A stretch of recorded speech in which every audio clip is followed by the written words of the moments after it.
இரத்தம் என் பாவத்தை கழுவிவிட்டது.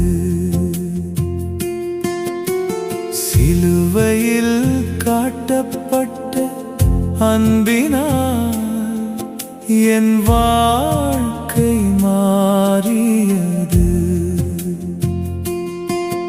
என் ஆன்மாவே ஆண்டவர், என் இயேசுவே அரசர், உங்கள் தியாகமே என் புகலிடம்.